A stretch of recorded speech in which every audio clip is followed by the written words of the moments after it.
Just for a second to move back. Now, be very careful when you do this. You don't want anything in your way. If you put your knife down, do not put your hand into your knife by accident.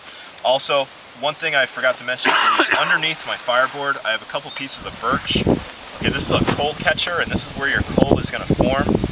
It's also going to be what's used to transfer the coal into the tinder bundle. And you want no loose tag ends on your drill or on your bow, because that will get caught in the spindle. Or shoelaces that are just dangling. Yep.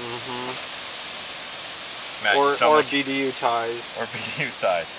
Okay, so without further ado, back to this position, body over the board, body over everything, spindle perfectly up and down. Sometimes you get this, sometimes you don't. We'll see if we can get a nice coal. So again, I'm going to start real slow to burn it in, and I'm using the full length of the bow. Short, choppy strokes. Now if you notice, the tip of the bow is not angling up, it's not angling down, it's staying relatively flat and level. Alright, you see little pips of smoke, so with that I'm going to move a little bit faster. I'm putting a little bit more pressure in addition to moving faster, using the full length of the bow. Now see the color of his, you see the color of the wood that's being processed out of there? It's dark, it's not light brown, it's not white.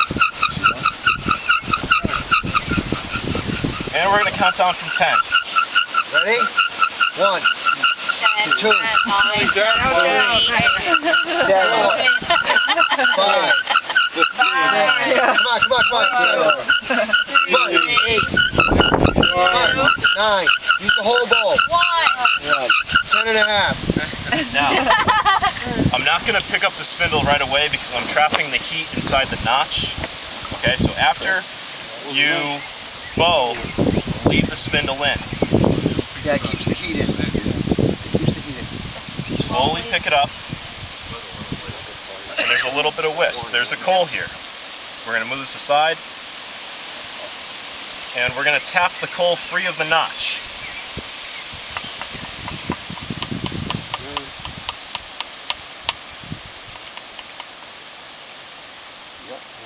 Okay? You got time. What's going to happen though? You don't have to rush at this point. And you don't blow on that, because you will blow that coal right out of your powder. Now there's a little breeze here, so he's not fanning it at all, because the breeze is doing it itself. If there was no breeze, you'd want to feed air to it, a little bit of oxygen. You don't blow on it. But remember, when you're doing this, you've exerted yourself. After you exert yourself, if you're doing this, a lot of times you misjudge your distance, and you will actually whack that with your hand. Yeah. And so also, when that coal is forming and you're just about out of breath and you start blowing on it, when you're out of breath, you'll get a lot of saliva in with your breath, and that's not good. You're better to fan it slightly. You'll notice the coal has gone from being black to now glowing a little bit. Okay, see the glow? Yeah. Alright, that's about the same temperature as a cigarette butt. Alright, now we can let this burn for 2 to 3 minutes, but you should have your tinder ready. If your tinder's off to the side, don't bring your coal to your tinder, bring your tinder to your coal. What we're going to do is we're going to carefully pick this up. And if you smoke, you can actually light a cigarette off of that. And we're going to transfer the coal. Real nice. Okay. You've worn all the sides off that one. So now that we have the coal in our tinder, you're going to caress it, hold it higher. He's putting the tinder around it. He's not actually covering it completely. And the blowing is slow to fast, or slow to harder. And you notice he's holding it up so the smoke, he's not inhaling smoke. Watch it when he drops that country. There you go.